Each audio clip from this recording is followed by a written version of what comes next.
Glória a Deus, povo de Deus, boa noite. Paz seja convosco, amém? Você está preparado para o que Deus tem hoje para ministrar no meu e no seu coração? Porque Ele está aqui para falar comigo e com você, amém? E as palavras de Deus são vida, são poderosas e eficazes em cada um dos seus desígnios, amém? Então abra aí no livro de Lucas, no capítulo de número 7.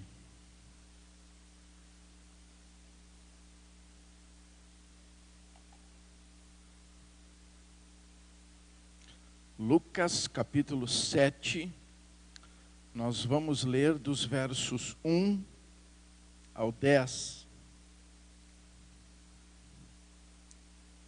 Diz assim: Quando acabou de proferir todas estas palavras aos ouvidos do povo, entrou em Cafarnaum. E um servo de certo centurião, de quem era muito estimado, estava doente, quase à morte. O centurião, pois, ouvindo falar de Jesus, enviou-lhes uns anciões dos judeus a pedir-lhe que viesse curar o seu servo. E chegando eles junto de Jesus, rogavam-lhe com instância, dizendo: É digno de que lhe conceda isto, porque ama a nossa nação, e ele mesmo nos edificou a sinagoga. Ia, pois, Jesus com eles, mas quando já estava perto da casa, enviou o centurião uns amigos a dizer-lhe: Senhor, não te incomodes, porque não sou digno de que entres debaixo do meu telhado. Por isso, nem ainda me julguei digno de ir à tua presença. Dize, porém, uma palavra, e seja o meu servo curado. Pois também eu sou homem sujeito à autoridade, e tenho soldados às minhas ordens, e digo a este: vai, e ele vai, e a outro: vem, e ele vem, e ao meu servo: faze isto, e ele o faz. Jesus, ouvindo isso, admirou-se dele, e voltando-se para a multidão que o seguia, disse: Eu vos afirmo que nem mesmo em Israel encontrei tamanha fé. E voltando para casa os que haviam sido enviados, encontraram o servo com saúde. Amém? Feche os olhos, coloca a mão no coração e diga para Deus a liberdade que você dá agora para ser trabalhado, tratado e ministrado por essa palavra. Senhor Deus Todo-Poderoso, recebendo a tua palavra e de acordo com os teus desígnios nela estabelecidos para as nossas vidas, porque, Senhor, nós aqui estamos em tua casa para receber de ti as palavras. Que em nome de Jesus, nessa liberdade, tu construa em nós tudo aquilo que de ti procede através dela. E que nesse mover, mediante essa liberdade, o teu Espírito Santo, que é o autor e o revelador dela, nos dê todo entendimento e compreensão, para que bem assim possamos, Senhor, receber. E eu me entrego a ti, Espírito Santo, com toda a liberdade, para que através da minha vida tu venha trazer a provisão de Deus aos nossos corações. Que não seja eu a falar, mas sim tu, falando e ministrando através da minha vida, e que em nome de Jesus assim seja. Amém. Pode tomar o vosso lugar.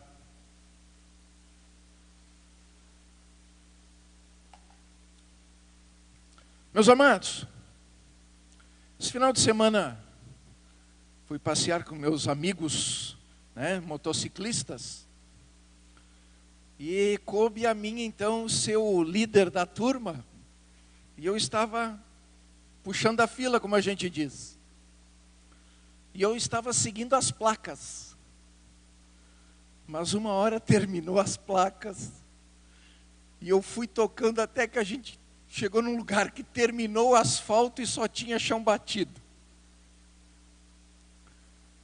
Aí tivemos que dar a volta e entra por um lado e vira para o outro. Aí um dos que estavam junto com a turma sumiu à frente, porque ele estava com o GPS na moto, traçou a rota e nós fomos.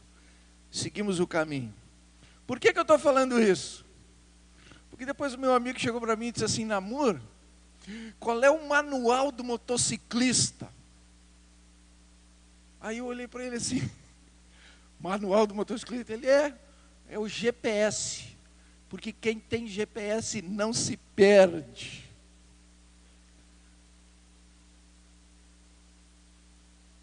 É a mesma coisa, irmãos, a palavra de Deus.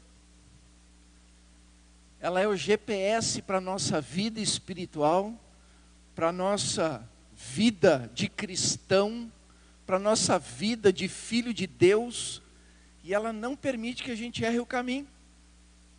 Ela nos coloca na rota certa para chegar no lugar que é o objetivo de Deus para a minha e para a sua vida. E é por isso que Jesus, Ele diz: se vós estiverdes em mim, e as minhas palavras estiverem em vós, tudo o que pedirdes crendo, recebereis. Por quê? Porque se nós estamos com a palavra dentro de nós, nós não vamos errar. Nós sabemos por onde ir, como ir, quando ir, de que forma ir, e nós não vamos perder o rumo, não vamos perder a direção. Jesus disse: eu sou o caminho. Se eu sigo por esse caminho chamado Jesus, eu vou chegar no objetivo. E nessa trajetória, Ele vai me livrar de lugares que eu não devo entrar, circular. Por isso, se eu entendo esse princípio, eu usufruo do melhor. Porque se Ele é o caminho, Ele é a verdade e Ele é a vida, tudo que eu preciso está nele. E eu vou viver com qualidade. Eu vou viver com uma vida onde, diante de todos os desafios, eu serei mais do que vencedor. E é por isso, irmãos, que quando Ele diz siga-me, Ele está dizendo que é para nós imitarmos a Ele em tudo. Porque se eu estou seguindo alguém, eu estou pisando onde ela pisa, me direcionando para onde ela está se direcionando. Eu estou na velocidade que ela está. Se ela aumenta a velocidade, eu aumento. Se ela diminui a velocidade, eu diminuo. Se ela vai para a direita, eu vou para a direita. Se vai para a esquerda, eu vou para a esquerda. Ele é o meu trajeto. E Jesus não me deixa errar. Ele não me deixa errar. Pelo contrário, Ele me livra dos obstáculos, me livra do perigo e me coloca em lugares onde eu posso usufruir de pastos verdejantes, de segurança, de paz, de alegria e de felicidade. Estão entendendo, irmãos?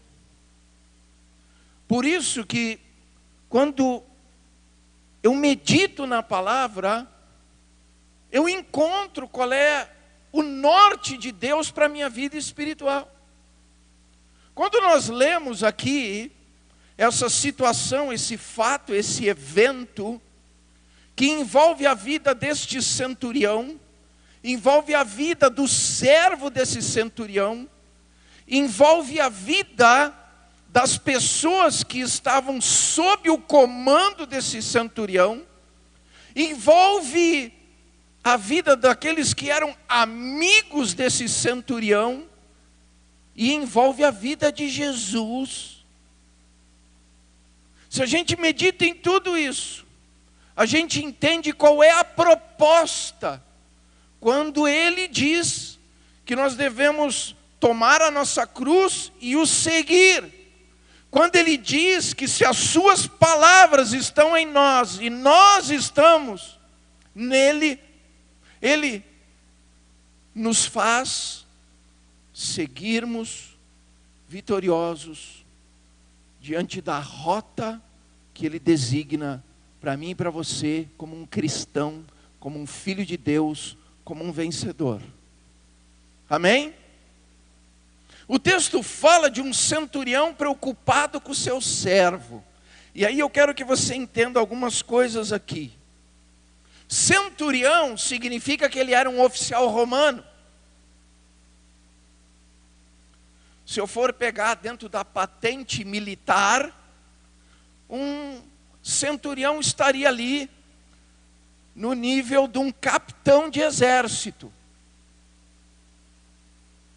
E nós sabemos que sob o domínio romano naquela época, que subjugava a nação de Israel, que os escravizavam, que tomavam conta da cidade de Jerusalém e de tudo que acontecia no dia a dia daquele povo, nós sabemos que os centuriões, eles tinham designação do imperador de Roma para controlar a cidade, para controlar a segurança da cidade e para que as ordens do imperador fossem cumpridas. Então esse centurião era um homem que carregava um estigma sobre a sua vida. Como assim, pastor? Ele tinha sobre ele a figura do imperador romano, do exército romano e do povo romano. Ele tinha sobre ele o estigma de domínio, de alguém que dominava aquela nação. E nós sabemos que toda pessoa que é subjugada por alguém tem um mal-estar a respeito daquela pessoa, tem uma dificuldade a respeito daquela pessoa, tem uma opinião a respeito daquela pessoa, tem um conceito a respeito daquela pessoa diante da situação, da sua situação de escravidão pelo domínio promovido, certo? Mas olha que interessante, esse centurião tinha bom conceito com a nação de Israel. Ele tinha um bom conceito. E outro ponto interessante, vocês vão entender onde é que Deus quer chegar, que na época do domínio romano, alguém que era serviçal, quem era servo dentro da casa de um romano, que fazia a lida da casa, que fazia, sei lá eu, limpeza, almoço, cuidava da estrebaria, dos cavalos, sei lá, várias atividades que envolviam essa realidade. Diz naquela época que um servo dentro de uma casa de um romano não tinha valor algum. E se acontecia alguma coisa com um servo, eles se livravam daquele escravo e pegavam outro. Eles dominavam a nação. Mas diz que esse centurião, a frase ali diz ali, ó, que o servo desse centurião, de quem era muito estimado, pastor, o centurião tinha alta estima por um servo. É exatamente o que diz o texto. Então, irmãos, esse centurião era um homem digno, era um homem íntegro, era um homem de bom testemunho no meio onde ele vivia, na sociedade que ele estava inserida. Ele era um homem digno diante da nação que ele dominava. Ele era uma pessoa que eles tinham como alguém merecedor da sua atenção. E diz ali que quando ele pediu para os anciões de Israel que chamassem Jesus, quando os anciões da nação chegaram até Jesus, disseram assim, para rogar por aquele centurião: é digno que lhe concedas isto.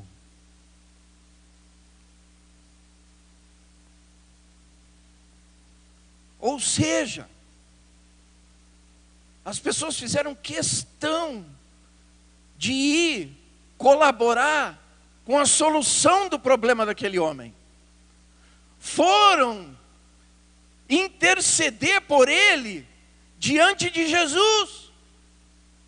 E foram trazer referências a respeito dele, mesmo ele sendo um homem do povo que os estava dominando, com referências aonde eles dizem, ele é digno. E ser digno é uma pessoa íntegra. É uma pessoa que tem caráter, e um caráter bom. Uma pessoa de boa índole. E por que esse homem procurou Jesus? Está escrito ali que ele, ouvindo falar de Jesus. Ouvindo ele falar de Jesus. Esse centurião, irmãos, morava na cidade de Cafarnaum. E esta cidade de Cafarnaum, nada mais, nada menos, era o centro ministerial de Jesus. Porque Jesus saiu de Nazaré e decidiu morar em Cafarnaum. E era em Cafarnaum o centro do seu ministério.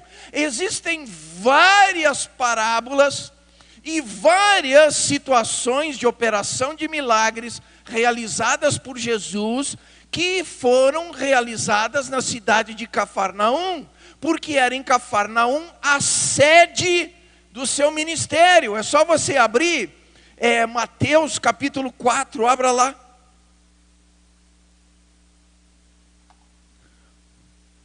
Mateus capítulo de número 4, o verso de número 13, diz assim: e deixando Nazaré, foi morar em Cafarnaum, situada à beira-mar, nos confins de Zebulon e Naftali. Pastor, mas aonde ele morava? Na casa de Pedro. Ele morava na casa de Pedro. E a sogra de Pedro amava Jesus de paixão. Então ele tinha lugar garantido. Ô pastor, só vocês verem. A primeira coisa que Jesus fez quando entrou na casa de Pedro foi curar a sogra de Pedro. E diz que imediatamente ela passou a servir Jesus. Se conquistou a mãe, tudo está certo. Amém? Ele morava na casa de Pedro, era a sede do seu ministério. E ali ele ensinava, instruía, orientava, curava, libertava. Ele exercia o seu ministério. Então ele era muito conhecido em Cafarnaum. Como a gente diz aí no trivial, ele era muito falado em Cafarnaum. Amém?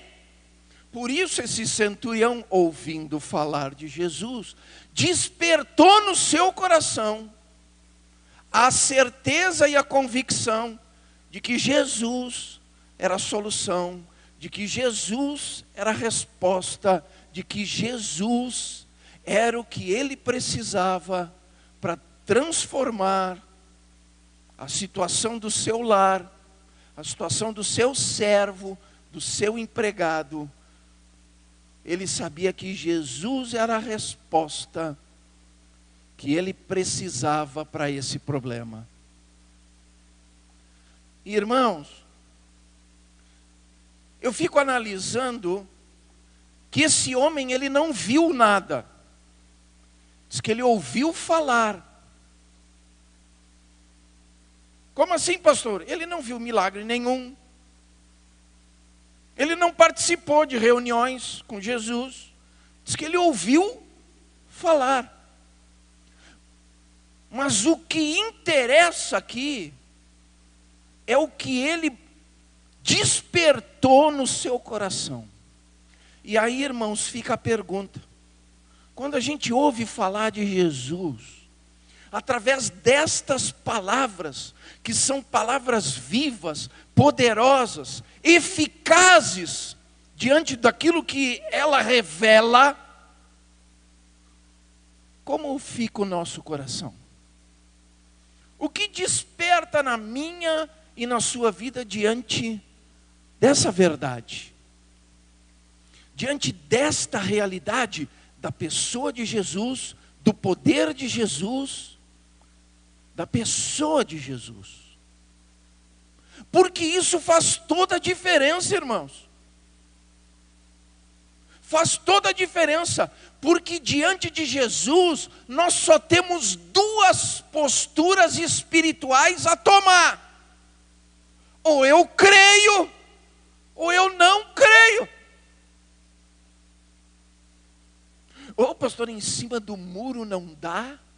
Não, quem está em cima do muro também não crê. Porque quem está em cima do muro está inseguro, está com dúvida, tem incerteza. E quem está com dúvida, com incerteza, é porque não crê. Porque quem crê se movimenta no movimento de Jesus. Como assim, pastor? Se Jesus vai para a direita, a pessoa vai para a direita. Se ele decide ir para a esquerda, a pessoa vai para a esquerda. Se Jesus decide parar, a pessoa para. Se Jesus decide correr, a pessoa corre. Porque ele disse, siga-me. Então eu me movimento no movimento que Jesus produz. Dá para entender?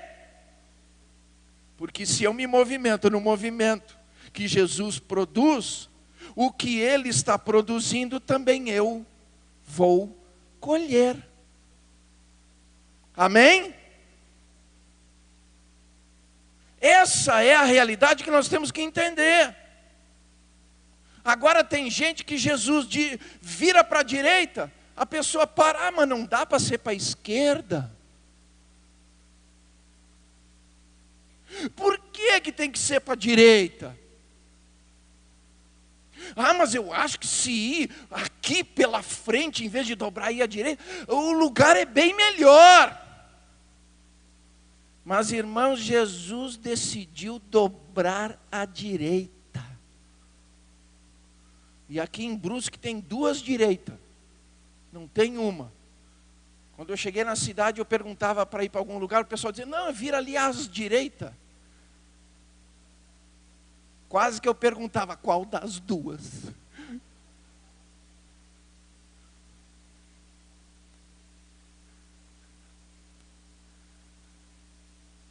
Jesus, quando ele traça uma rota, ele sabe onde é para nós chegar, como nós chegar, de que jeito chegar. E ele sabe que é o melhor caminho. Ele sabe que é o melhor caminho.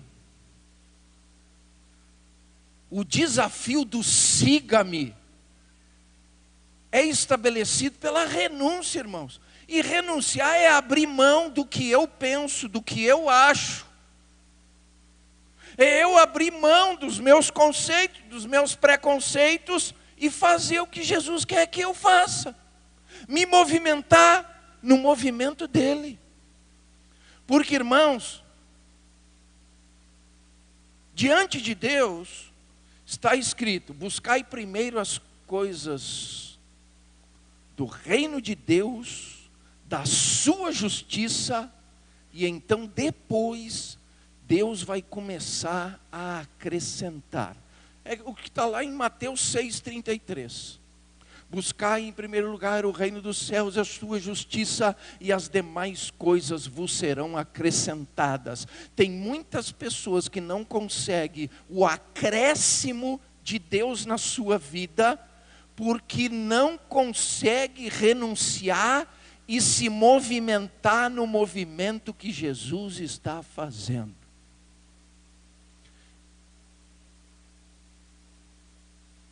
Tem pessoas que não conseguem. E é um desafio. Mas é um desafio que Jesus nos deu o poder de vencer e de superar. É um desafio que Jesus implantou dentro de mim e de você, mediante a fé, e é a confissão de fé, recebendo Ele como único e suficiente Salvador no nosso coração. O seu espírito, o espírito de ousadia, que nos dá poder e autoridade para nós superarmos as adversidades promovidas pela carne e promovida pelo mundo, e nos tornar mais do que vencedores por Cristo Jesus, que é poderoso para fazer infinitamente mais de tudo aquilo que pedimos ou precisamos, de acordo com a sua vontade. Mas, irmãos, sem renúncia, não funciona. Esse centurião, ele era conhecido como alguém digno, como alguém íntegro, como alguém que tinha bom testemunho, diante de uma nação que ele, inclusive, era aquele que lhe subjugava, que representava a nação que os dominava. E esse homem, mesmo tendo essa condição, ainda diz que ele trabalhava a favor do reino. Ele trabalhava a favor da obra. Ele trabalhava a favor do projeto de Deus. Como assim, pastor? Está escrito ali no verso de número 4 e 5, onde diz ali que ele realizou as seguintes coisas. Diz que ele era amigo do povo judeu e que ele edificou a sinagoga para eles. Pastor, onde é que o senhor quer chegar? Eu quero chegar que quando se busca primeiro o reino dos céus e a sua justiça, Deus acrescenta. Deus acrescentou na vida desse centurião a pessoa mais poderosa da face da terra para resolver o problema dele, porque Deus, quando concede, concede com transbordância. Deus não mandou qualquer um lá, Deus enviou o próprio Jesus, porque quando a gente cumpre os princípios de Deus, Ele acrescenta, e eu não preciso correr de atrás da bênção. A bênção corre atrás de mim, ela me agarra, ela toma posse de mim e manifesta o poder, a graça e o amor de Deus. Essa é a verdade, irmãos. Agora tem muita gente querendo chegar diante de Deus sem ter condições, sem ter crédito. Por quê? Irmãos, esse centurião, ele tinha crédito. Foram interceder por ele diante de Jesus, dizendo: olha, é digno que tu lhe faça isso, porque ele é nosso amigo e construiu a sinagoga, o lugar onde adoramos a Deus, o lugar onde nos reunimos em o nome do Senhor. Mas tem muitas pessoas, irmãos, que querem os benefícios, mas não querem cumprir os requisitos. Querem chegar e orar diante de Deus, mas está com mentira dentro do seu lar. Promove um ambiente de mentira, de engano e de enredo dentro do lar. Está numa estrutura de um casamento onde aceitou um voto diante de Deus, mediante uma aliança, onde Deus ratificou o propósito do coração, chamado matrimônio, casamento, e depois tem a cara de pau de se prostituir, de adulterar, e ainda quer o favor de Deus. Está sendo infiel com a esposa e infiel com a aliança que fez com Deus. É mentira, é engano, é enredo, prostituição, adultério. Vive um ambiente familiar onde nada funciona, é briga, é confusão, é contenda, é intriga, é murmuração, é bate-boca. Começa a encher a cara na sexta-feira, só termina de encher a cara no domingo de noite e ainda vai trabalhar com o olho aberto, outro fechado e incomodar o patrão na segunda-feira. Aí acha que vem no domingo de noite ou na segunda-feira de noite. Deus me ajuda, muda a minha vida, muda a minha história. Tem uns que são até meio cara de pau. Dobra o joelho e vai falar com Deus e começa assim: Deus, tu sabe que eu sou uma pessoa tão boa. Não faço mal para ninguém. Aí eu imagino Deus sentando no trono e cutucando Jesus. Meu filho, tu está ouvindo o que eu estou ouvindo? Cara mentiroso, sem vergonha, safado, beberrão, criador de problema, só faz confusão com os filhos, dentro de casa, e vice-versa, né? Porque vale para os dois lados, é faca de dois gumes, né? Aí depois chega, Deus, tu conhece a minha vida. Ô Jesus, de cor e salteado. Aí quer vir fazer petição na igreja. Mas será que Jesus pode olhar para Deus e dizer assim: Pai, é digno que tu lhe conceda?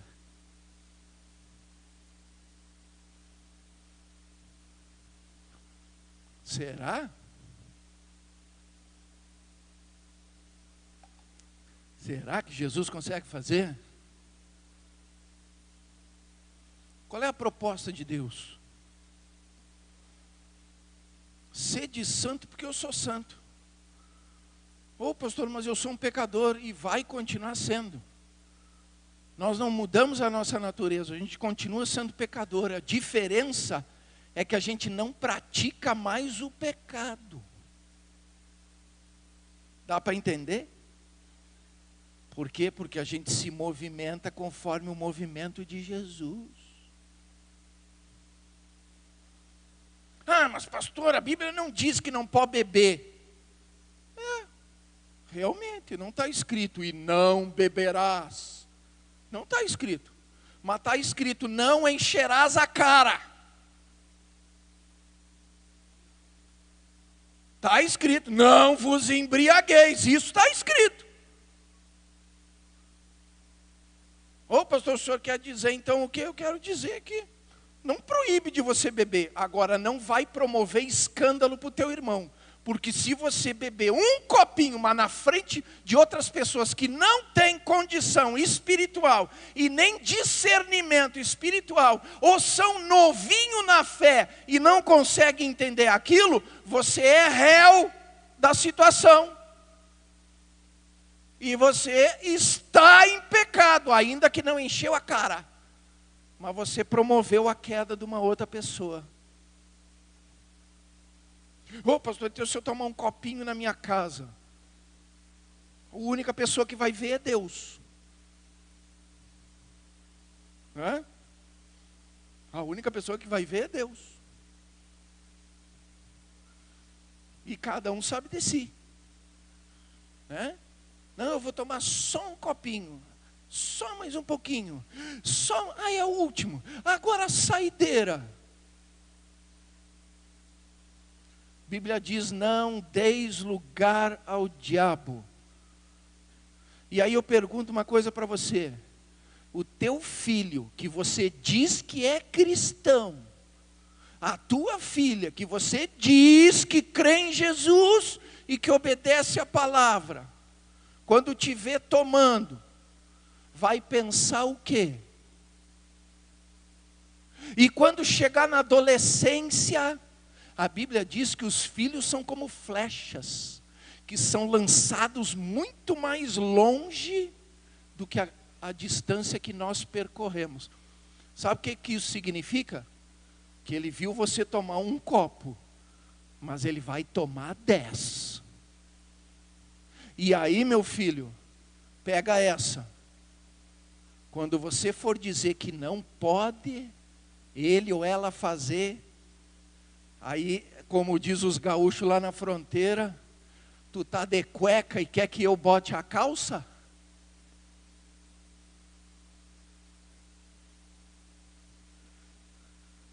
Quem tá de cueca pode mandar o outro botar as calças? Estão entendendo, irmãos? Não tem moral. E os filhos aprendem pelo exemplo. Os filhos aprendem pelo que eles veem. Os filhos aprendem pelo que eles ouvem dentro de casa. Diz que esse homem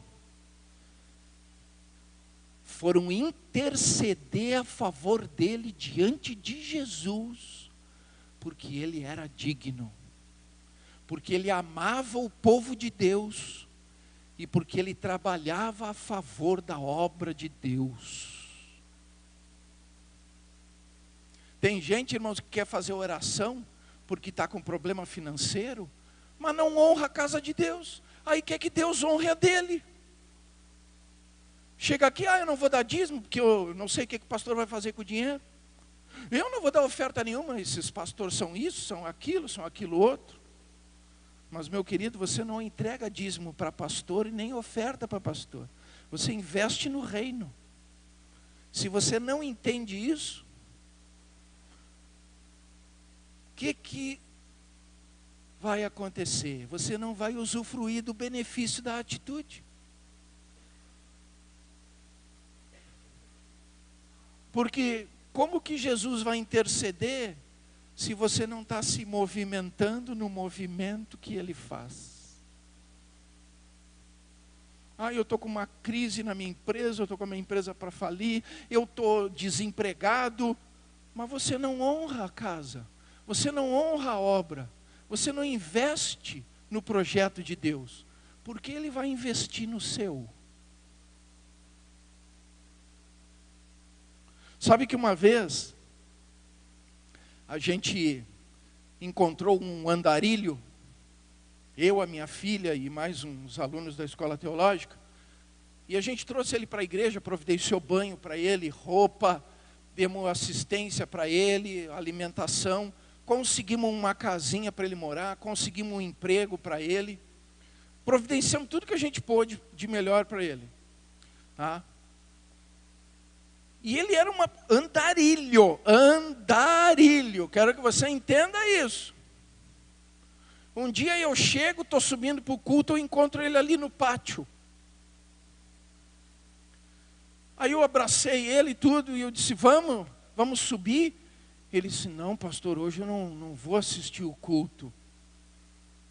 Eu disse, mas como assim? Por que tu não vai assistir o culto? Qual é o problema?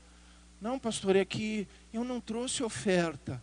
E como que eu vou sentar para ouvir, sem entregar para Deus o que o rei tem que receber? Eu olhei para ele, mas como assim? O que tu está falando? Não pastor, porque eu li na Bíblia, eu estou falando de um andarilho. Eu li na Bíblia, pastor, que ninguém chegava diante do rei de mãos vazias. E hoje eu não consegui nada. Como que eu vou chegar diante do rei de mãos vazias? Irmãos, eu fiquei vermelho de vergonha. Eu fiquei vermelho de vergonha. Ele tinha dias de conversão. E eu anos de conversão. E muitas vezes eu entrei no culto sem trazer nada para o rei. Eu fiquei vermelho de vergonha, olhei para ele, e eu disse, não, tu vai assistir o culto sim. Coloquei na mão dele um valor em dinheiro. Pensa num homem feliz. Ele entrou, colocou diante do rei o seu presente e sentou para receber a palavra. Tem cristão dentro da igreja que não entende esse princípio. E depois quer chegar para Deus e dizer: Deus, estou com um problema financeiro. Aí Deus vai dizer: meu filho, dai honra a quem tem honra. É ou não é verdade, irmãos? É a palavra. Às vezes as pessoas não gostam de ouvir, mas é a palavra. Jesus consegue interceder por mim, por você, diante de Deus, e dizer: Pai, Ele é digno de receber. Esse centurião foram interceder por ele.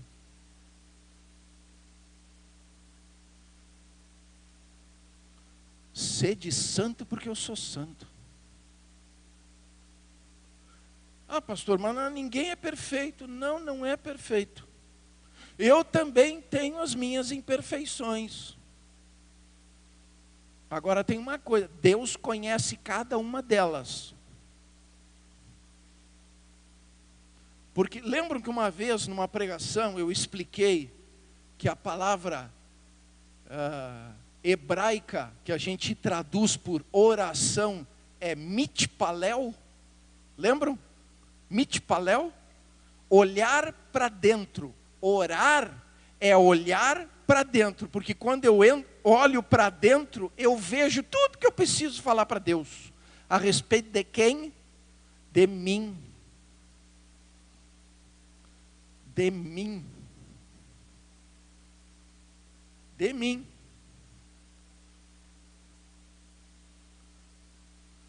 Porque é assim que se constrói uma vida de oração. Com auto-reflexão. Como assim, pastor? Sabe que é interessante? Esse centurião, as pessoas da cidade que foram interceder por ele, está ali, ó, no verso de número 4, disseram: é digno que lhe concedas isso. Mas ele, olhando para si mesmo, no verso 6, ele manda os amigos falar com Jesus, dizendo: não sou digno.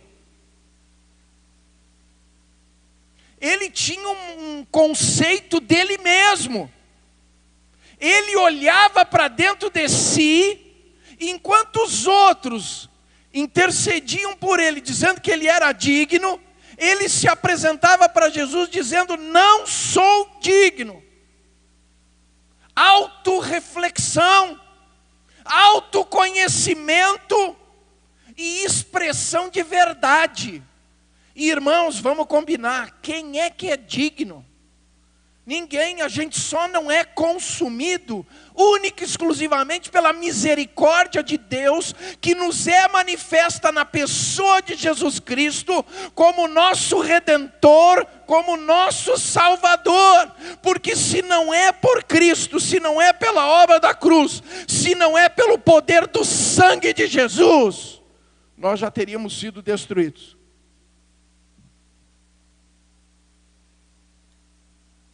Já teríamos sido consumidos pelos nossos próprios pecados. Mas Deus nos ama de tal maneira que nos entregou Jesus Cristo, para que mesmo sendo indignos, possamos usufruir da graça que nos é manifesta diante desse amor, para mesmo sendo pecadores, sermos acolhidos por Deus como filhos amados, em quem Ele tem alegria. Você, eu, somos filhos amados de Deus, em quem Ele se alegra, porque nós temos a marca da nova aliança estabelecida, mediante o poder do sangue de Jesus, mediante a realidade da obra da cruz, mediante Cristo como nosso norte, como nosso referencial, como nosso Senhor. E eu creio, irmãos, que uma das coisas mais difíceis é o senhorio de Jesus.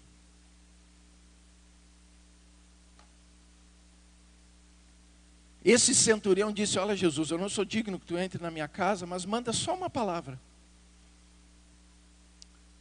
E ele diz assim: Senhor, manda só uma palavra. O que isso quer dizer? Ele era o comandante de uma legião romana dentro de Cafarnaum. Ele tinha poder, ele tinha autoridade até para mandar matar alguém. Ele representava o imperador romano em Cafarnaum. Ele era o oficial do comando do imperador ali na cidade de Cafarnaum. Ele era a lei do imperador na cidade de Cafarnaum. Mas ele chama Jesus de Senhor. Ele chama Jesus de Senhor. Ele se coloca numa condição de submissão, reconhecendo que ele era uma autoridade humana, constituída mediante princípios humanos. Mas Jesus estava acima do humano, estava acima do natural. Ele mostra o seu respeito e mostra a sua submissão ao senhorio de Jesus. Manda só uma palavra. E ele se define como uma autoridade. Porque ele diz: olha, Jesus, eu também tenho homens sob o meu comando. Eu digo vai, aquele lá vai. Eu digo vem, aquele ali vem. Eu digo faz isso e aquele ali faz aquilo. Mas manda só uma palavra. Porque eu reconheço o teu poder, eu reconheço a tua autoridade, e eu me submeto a ela, e nessa submissão eu creio, mediante a fé, de que basta apenas que tu libere a palavra, e tudo vai se solucionar dentro da minha casa. A cura vai chegar, o milagre vai chegar, a libertação vai chegar, a alegria vai chegar, a paz vai chegar, o conserto vai ser estabelecido, e vai haver um novo momento sobre o meu lar. Foi isso que ele quis dizer, porque foi o que aconteceu, porque aquele servo era tido em autoestima, e quando Jesus promove cura, isso traz alegria a todo o ambiente familiar. Isso traz paz a todo ambiente familiar. Traz um renovo, alegria. Manifesta o poder, porque o milagre acontece. Por quê, irmãos? Porque esse centurião era tido como uma pessoa que tinha uma postura de se movimentar favorável ao movimento de Deus. E Jesus, quando fala desse homem, a frase é a seguinte: ouvindo estas palavras, admirou-se Jesus dele, e voltando-se para o povo que o acompanhava, disse: afirmo-vos que nem mesmo em Israel achei fé como esta. O senhorio de Jesus, irmãos, significa entender que nós caminhamos pelos princípios de Deus. E os princípios de Deus são contrários às designações do mundo, ao que o mundo pensa, aos conceitos do mundo. Os princípios de Deus são contrários ao que a minha carne deseja, cobiça e quer. Agora, aquele que se submete e busca em primeiro lugar o reino dos céus e a sua justiça, aquele que diante de Deus, pelo poder do sangue de Jesus e pela retidão que tem procurado caminhar nas pegadas de Jesus, o seguindo, renunciando, abrindo mão da sua natureza humana, carnal e pecadora, Deus acrescenta bênçãos, Deus acrescenta suas promessas, Deus acrescenta paz, gozo, alegria, felicidade, amor, temperança, abastança, suprimento, provisão, prosperidade. Ele acrescenta saúde, Ele acrescenta vitórias, Ele promove conquistas, Ele cuida, Ele guarda, Ele protege, Ele nos assiste em nossas fraquezas e se mantém bem presente em todos os momentos da nossa vida.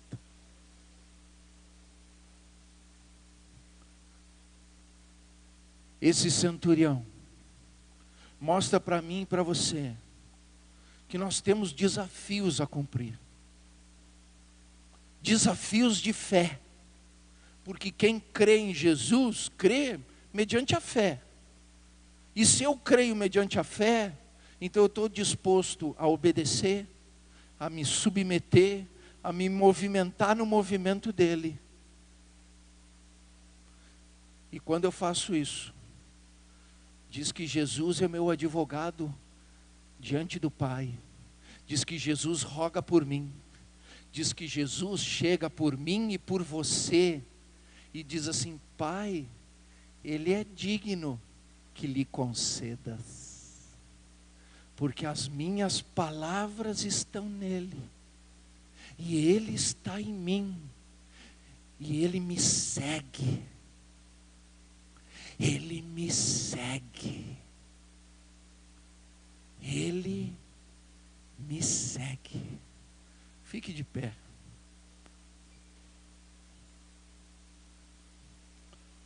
Feche teus olhos.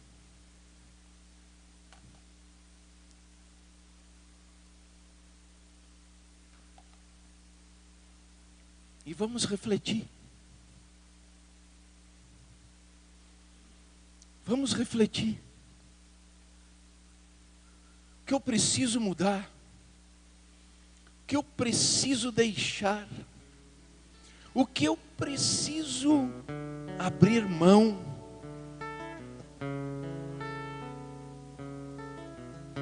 Qual é a posição em Cristo que eu tenho que tomar para mudar a situação do meu casamento, do meu lar, da minha família, dos meus filhos?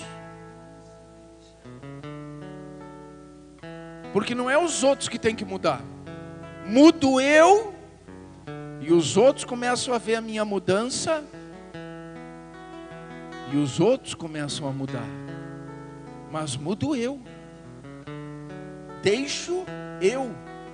Decido eu.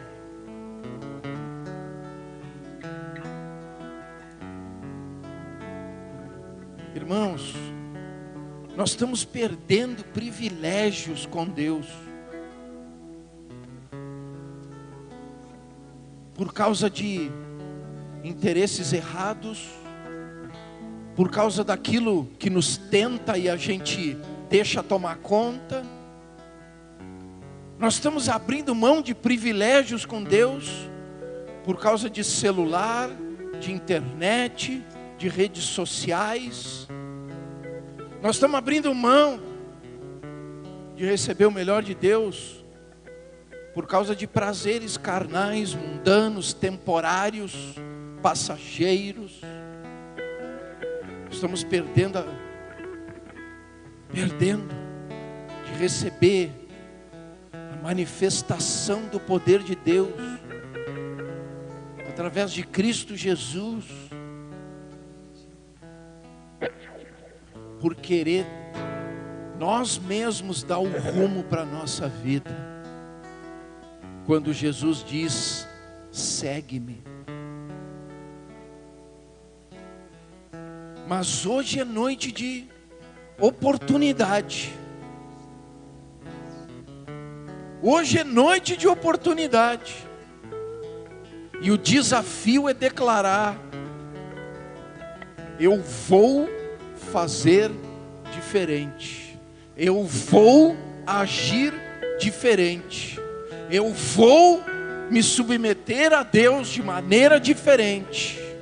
Eu vou ter comunhão com Deus de maneira diferente. Hoje é noite de decisão. E se Deus tocou no teu coração, se essa palavra mexeu com a tua vida, Se essa palavra te desafiou, se essa palavra te revelou coisas que você precisa tratar e trabalhar na tua vida, eis aqui o altar de Deus, para você colocar a tua vida diante de Deus e dizer: eu quero, Senhor, ser digno. Eu quero ser digno para poder ser aquele filho que recebe de Jesus a intercessão para eu colher da tua boa, perfeita e agradável vontade. Não vou fazer chamamento de jeito diferente. Se você entendeu e quer mudar a tua história, sai do teu lugar e vem buscar aqui diante do altar do Senhor. Meus olhos estão em ti, não posso deixar de te ver. Seguro em tuas mãos estou. A tua palavra me diz: eu não me guia pelo que vejo aqui, vivo pela fé em ti, meu Deus.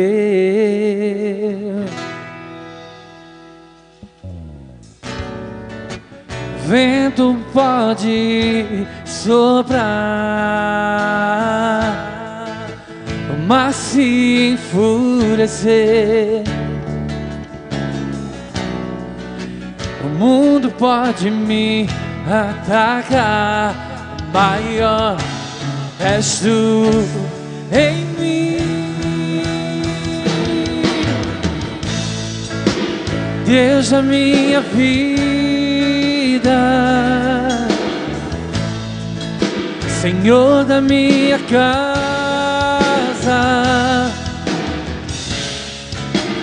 dono do meu coração.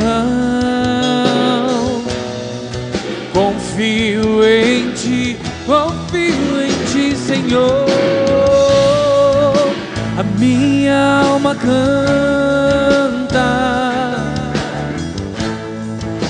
quão grande és tu, Senhor. Sobre tudo que vier contra mim, tu és maior.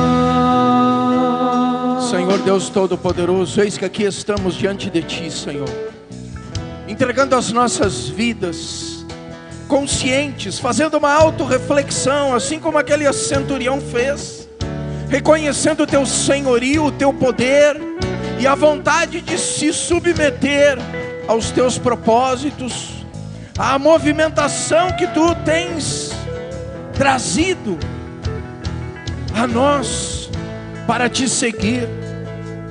Queremos a partir de hoje começar a pisar onde tu pisa. Queremos queremos estar contigo, acompanhando o teu ritmo. Queremos estar contigo, tomando o rumo e a direção que tu tens nos mostrado, porque a tua palavra é viva, poderosa e eficaz. A tua palavra é o nosso GPS. A tua palavra não nos deixa errar se a gente obedece e segue a rota que ela mostra. A tua palavra não nos deixa tomar caminhos errados. A tua palavra não nos deixa ir para obstáculos que podem nos causar dano, prejuízo, mas ela nos faz desviar, ela nos faz superar, ela nos faz seguir a direção, que é a direção correta, onde estamos seguros.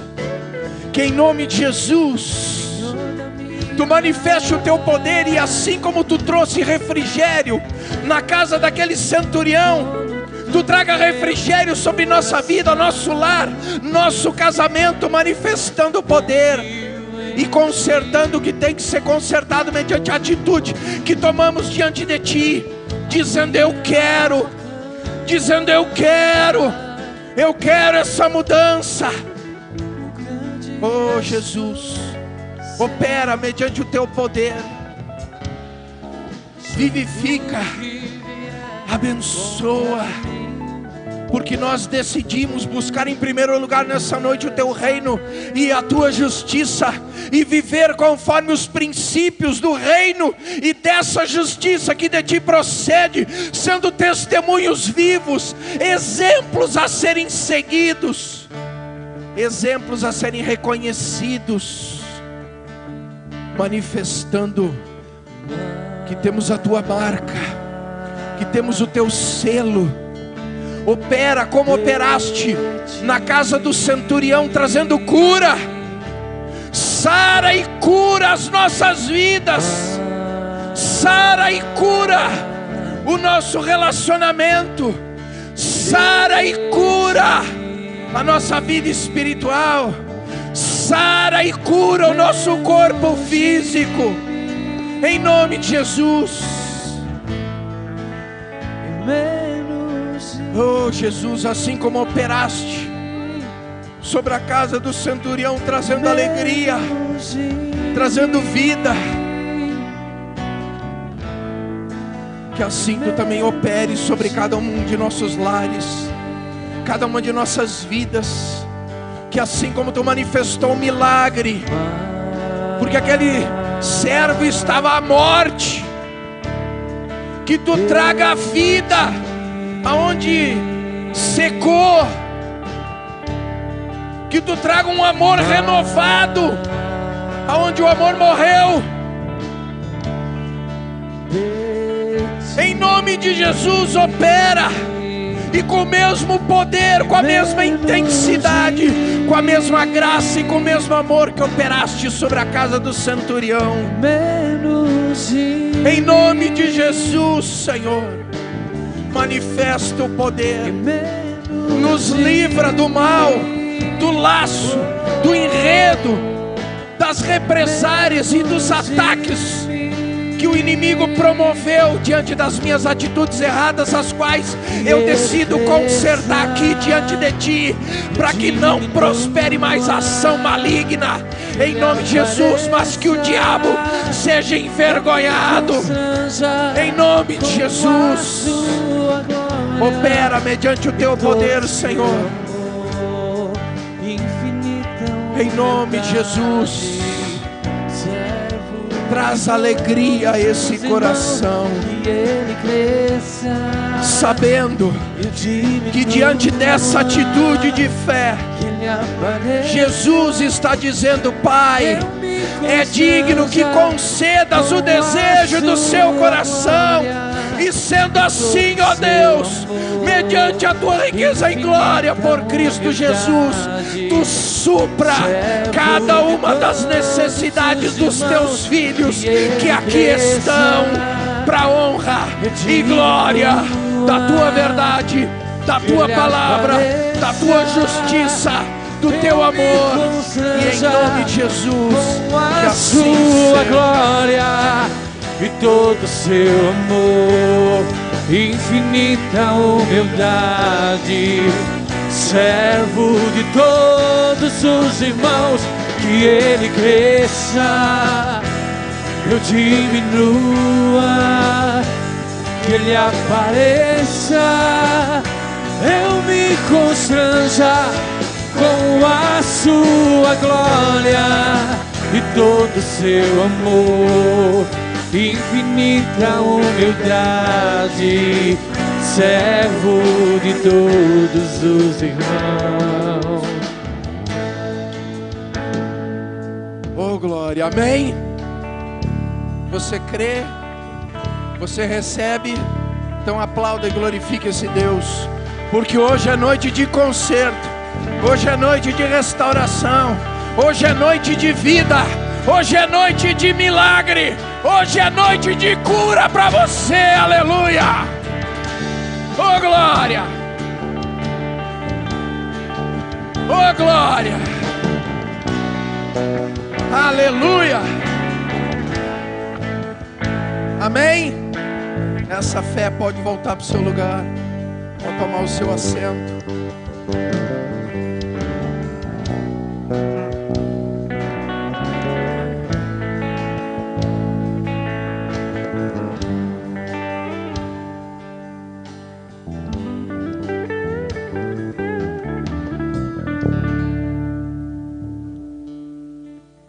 Se você quer iniciar uma campanha de fé, um propósito, para estar aqui 7 segundas-feiras, em primeiro lugar, ouvindo e recebendo a revelação da palavra de Deus, para mediante o entendimento, porque diz: conhecereis a verdade e a verdade vos libertará. Mediante esse entendimento, essa compreensão da verdade da palavra e a disposição de praticar, para que ela manifeste o poder que dela procede, de acordo com essa prática. E em segundo lugar, para fazer um desafio com você mesmo, um desafio da tua fé, crendo que Deus é suficientemente poderoso para te conceder aquilo que você sabe que está escrito na palavra, que Ele tem poder para fazer. Fique de pé e os obreiros vão entregar para você o panfleto dessa campanha e nós vamos estar orando junto. Você que vai iniciar, permaneça de pé. Eu quero que mais uma pessoa fique de pé, coloque a mão no ombro dessa pessoa e nós vamos estabelecer uma concordância juntamente com a igreja. Que eu peço que estenda as mãos a favor dessas vidas e oramos a Deus. Senhor, conhece a motivação do coração de cada uma dessas pessoas que aceitou esse desafio de fé diante de Ti, crendo que Tu, pela Tua riqueza em glória, por Cristo Jesus, é suficientemente poderoso para suprir qualquer necessidade, crendo que Tu és o Deus que faz o impossível se tornar possível, porque Tu ages com o poder do sobrenatural, e em Cristo Jesus tudo é possível. Eu coloco para que cada uma dessas pessoas, intercedendo por elas, que Jesus se movimente e traga a vitória, o milagre, o renovo, a transformação, o resgate, a libertação, a cura, a salvação, a porta do emprego, o recurso financeiro multiplicado, e em nome de Jesus, Pai, que o milagre transborde, porque Tu diz que Tu, pela Tua riqueza em glória, Tu acrescenta. Tanto é que diz que Tu nos concede infinitamente mais de tudo aquilo que pedimos ou precisamos, e que isso assim seja estabelecido, em nome de Jesus. Amém. Pode se colocar de pé, estenda as mãos em direção ao seu lar, também representando a sua família. Deus Todo-Poderoso, te agradecemos. Continue trabalhando em nossas vidas, nos dando a rota certa a seguir, porque nós queremos nos movimentar no movimento que Tu tem feito, seguindo os